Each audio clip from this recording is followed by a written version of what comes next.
Hello, Whitey. Whitey, I'm the man. You guys are the victims of a tyrannical, oppressive Whitey. That's right. There we go. I'm gonna talk to some people and straighten this out, man. This is a bunch of bull crap.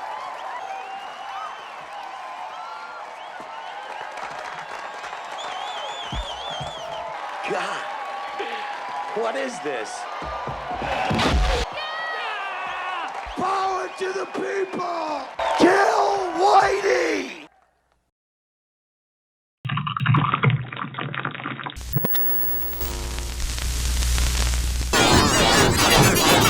Hello there, dear viewers. Today, we're going to take a look at Whitey. He is a musician that has had songs featured in Grand Theft Auto 4, The Sopranos, House, One Tree Hill, The OC, Kyle XY, Entourage, Breaking Bad, CSI, and most recently by a fellow GTA 5 online YouTuber, Astro.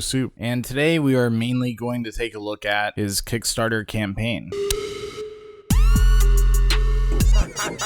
Hey, you guys, this my work roommate.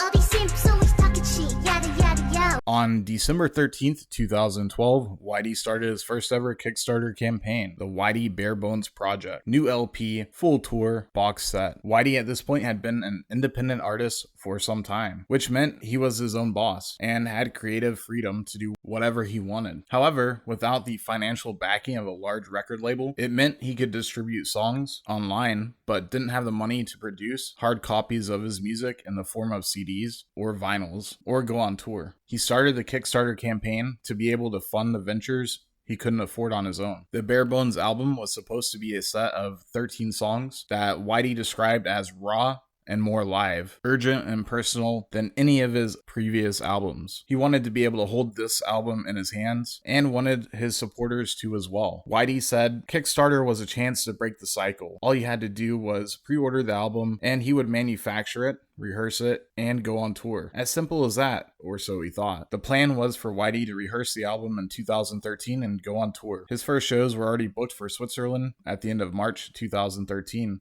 According to him. Prior to starting the Kickstarter campaign, Whitey had taken a crash course in music business and contract law. He had seen the mistakes smaller labels had made and had learned from it. One of the main factors to him was to allow enough time to do the project well. Whitey also stated he is a bit OCD about getting creative things right. The funding period lasted from December 13th, 2012 until January 12th, 2013. Over the course of the Kickstarter campaign, Whitey released 8 updates on the status of the campaign. We will be taking a look at most of them. Whitey released his first update on the campaign December 31st, 2012. He announced he had raised £10,000. He thanked the backers, and to celebrate, he released a demo track for Bare Bones called No More Right or Wrong. This demo track was released for backers and the public as a free download on Bandcamp. The comments below this post showed people were excited and happy for Whitey's new venture. His second Kickstarter update was for backers only to read. On September 7th, 2013, Whitey's third update was published on Kickstarter. He had thought the album would take him 3 months to finish. Instead, it had been 9 months, and he was finishing it up. He said he was heading to London the following day for a few days to finish recording and mastering the album, after which he would begin publishing and manufacturing meetings and getting people together to create music videos. The meetings, he said, would give him an idea of how and when things will come together to be able to give an announcement and update about physical copies and delivery dates based around a realistic release schedule. He also would be meeting Primary Talent UK to begin to assemble a live Whitey tour. He told of his travels to different parts of the world during the making of the album.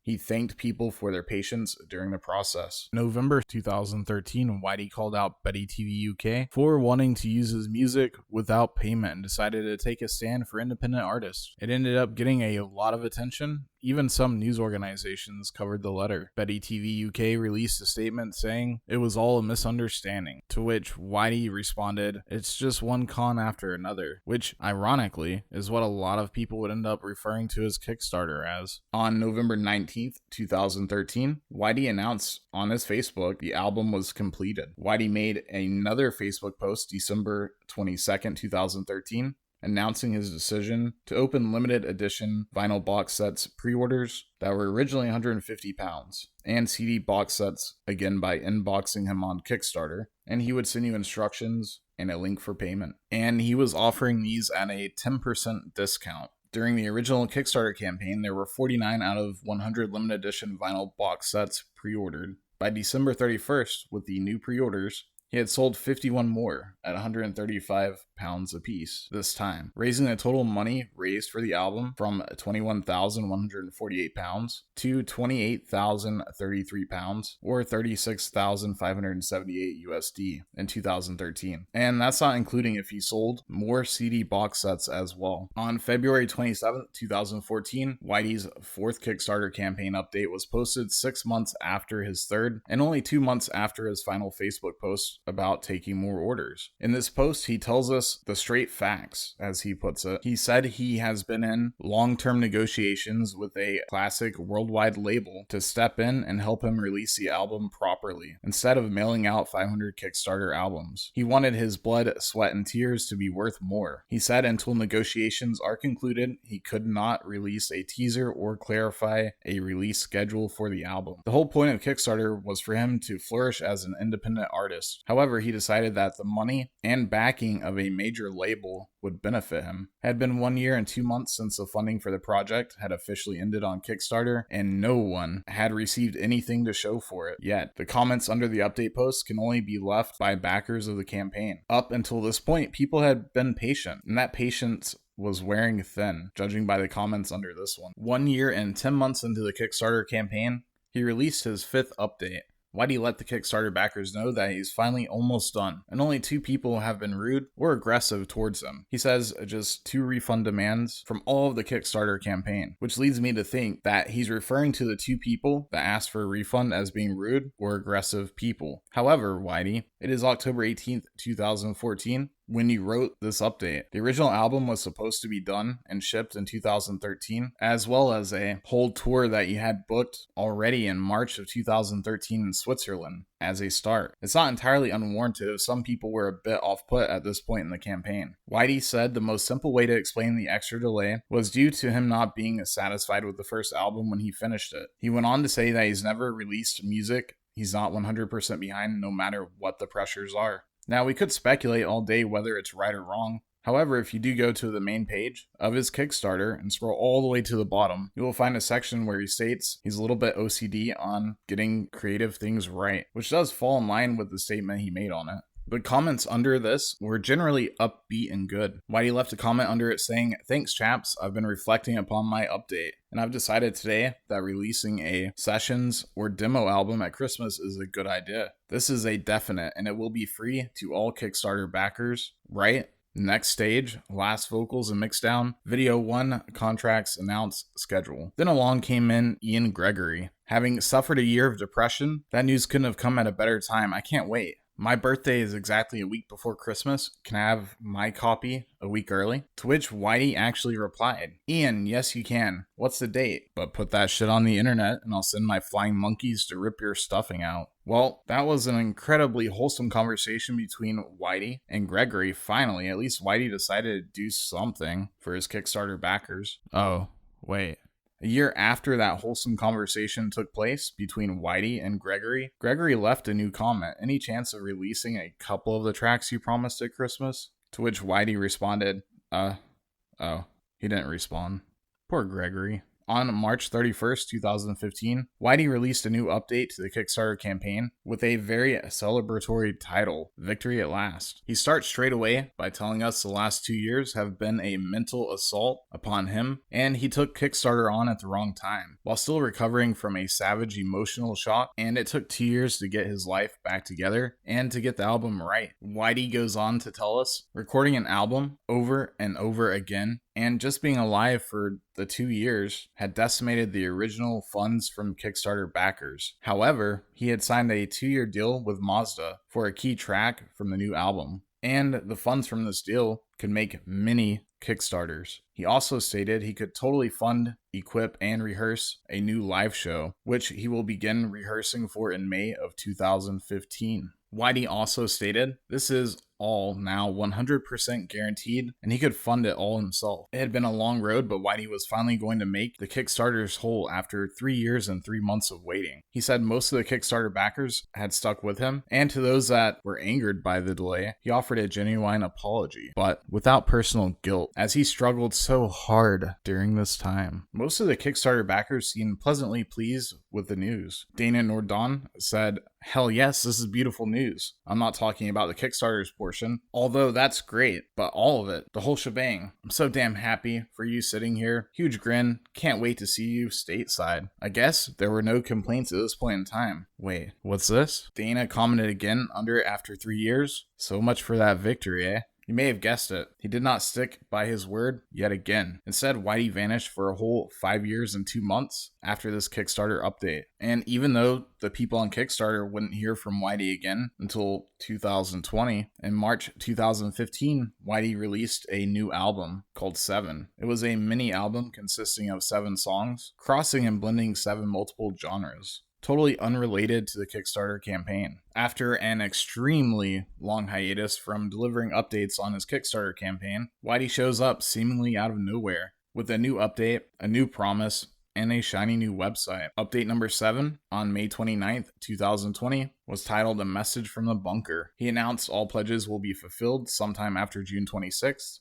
2020, with extra music and gifts for all pledgers. All pledges would be upgraded. He thanked everyone for their patience and announced he had taken a necessary break from social media for 5 years to build his own label from scratch and assemble a global team. He announced a surprise new album called "Now That's Why I Killed Music" and stated the end results are way beyond what was promised. In recognition of the backers' support, all pledgers are now a lifetime honorary member of his Outsiders mailing list and Free Music Club Room, where he will be sharing and mailing free music from ongoing sessions and albums. Whitey said it's been a long road from the first gamble to here, and it ended up taking longer than World War II and cost him twice the Kickstarter money to do it, but it was worth it. He's the label now. At the very end of the update, he asked for you to update your address and email if it's changed. The backers that did happen to comment on this were, well, happy it seemed. About a month after Kickstarter update number 7, Whitey posted an announcement that the first edition box set sold out in 36 hours on the Whitey store, so they made a very limited number of second edition white book sets available early. Now, this was supposed to be the 150-pound tier that was limited to 100. However, the store says 150 were made. Montechi was very concerned by seeing this post, and he said, "So will this Kickstarter box be shipped or not? Seeing it sold out makes me say, who ran out? We poor 100 losers that were supposed to be the first to receive it, but apparently won't be." I sent an email to the address you left to update the data because people have moved house in 8 years, but I didn't have any answer. Not even that of a stupid bot. So I don't even have the certainty that if I do send anything, that I will receive it. I have completely lost my desire and interest, and indeed, it would be more correct and fair for me to have a refund. What do you say?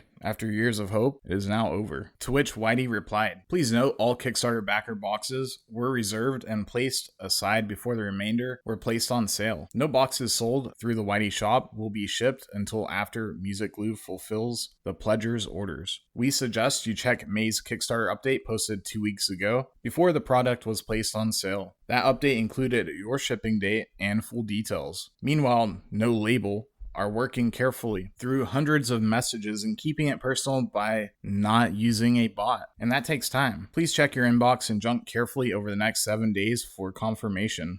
Thank you." Now, as you guys may have guessed already, June 26th date came and people were super excited, knowing that Whitey had finally shipped their Kickstarter packages, but sadly, they never came. A whole 4 months passed. Not a single person received their Kickstarter packages, which brings us to Kickstarter update number 8 on September 25th, 2020. The final update at the time of covering this. 4 months had passed since the previous one, announcing that deliveries would begin June 26, 2020. Whitey wanted to express his regret at the final stage of delay, and that 2020 had not just been a difficult year for mankind, but it also had been hugely complex for those attempting to manufacture and deliver goods. Whitey said they've had stock arriving months late, contractors disappearing on him completely for extended periods. He cited manufacturing quality to be another issue with things arriving late and in less than desirable quality. This may seem to be another dog ate my homework excuse from Whitey. However, in this instance, it is believable due to the ongoing pandemic. Apparently, Whitey and his team also had very big issues with changes to European data protection law. He and his team were unaware of this until July 10th when they attempted to download the files to begin preparing their delivery lists and discovered they had to provide new documentation in order to access those details. Due to understaffing at the government agencies, the documentation they needed to send Kickstarter was difficult to obtain. However, obtain it they did and submitted to Kickstarter for processing. They have requested for any of the Kickstarter backers to update and confirm their addresses on Kickstarter as well while they wait for Kickstarter to release access to the updated addresses. They will begin mailing out the orders once they gain access to those and can confirm your address is correct. 2 days later, Whitey made a post on his Facebook page urging people to update their addresses. Whitey replied back to one of the comments, "Despite multiple appeals,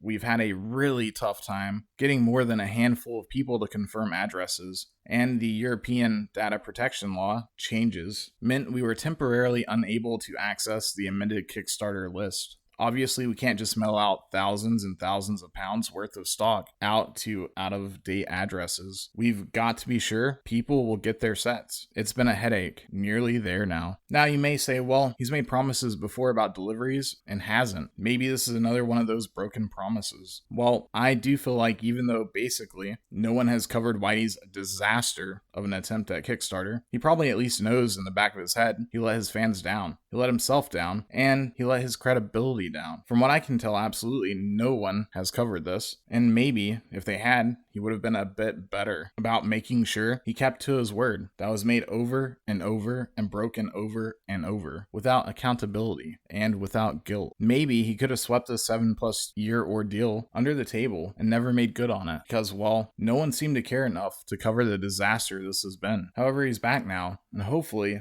makes good on as many orders as possible. It's been over 7 years. I'm sure some of the people won't update their addresses for various reasons, therefore they won't be able to get things they pledged money for on Kickstarter. And while that's understandable, Whitey, you can only do what you can to right this disaster. I do hope to see you make good on as many orders as you possibly can, but I know it's an impossible task to deliver all of them. Good luck to you, and I'll be keeping an eye on how it goes from here. Today is October 12th, 2020. I do hope you get as many of those delivered before the end of the year as possible. Now, I'm not one to release DMs, so I'm not going to show them currently. But you and I both know, Whitey, I did reach out to you and I did tell you what I was planning on making. You said, shouldn't I have got some input from you? And I was like, sure. So I waited nearly 2 weeks. I did not hear back from you. So I continued on with my video. This video is very in-depth on what happened, and I don't really think there's any defense for the way that you handled it. And you had your opportunity to speak to me and explain it, but you didn't.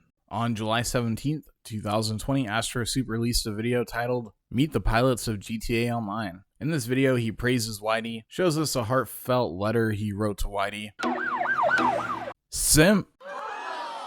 And Whitey's response back, and here is Astro's explanation to the audience as to what this letter meant. He is perfectly fine with me using his music, but not only that, he is going to let me maintain full monetization. It's like God himself turned to me and asked me, would you like access to the best audio library on the planet? Astro promoted Whitey in this video and listed his social media in the description like Whitey asked, which over doubled Whitey's listeners on Spotify, as well as increasing Whitey's YouTube from 300 subscribers to over 6,000. However, it seems Whitey made a deal with Astro he could not keep. As a YouTuber, I know how the claim system works, as do many of the other YouTubers out there. I, along with many other creators, noticed that if you look in the description of the pilot's video, as well as the newest video he's done, there are YouTube auto-generated claims on his video, which, if Whitey owned the rights to them, he could release, and Astro could monetize the video like Whitey told him he could. Now, you could say maybe just maybe, Whitey didn't realize he didn't own the rights to his own songs. Or maybe, just maybe, he lied to Astro for the sweet boost on Spotify, YouTube, and Instagram. I, however, wasn't all that surprised this occurred due to the train wreck of the other events I've researched over the last 7 years involving Whitey. That's all for now. Do expect an update video if nothing is delivered in the next few months or Whitey actually makes good on the Kickstarter. Thanks for watching. Mullet.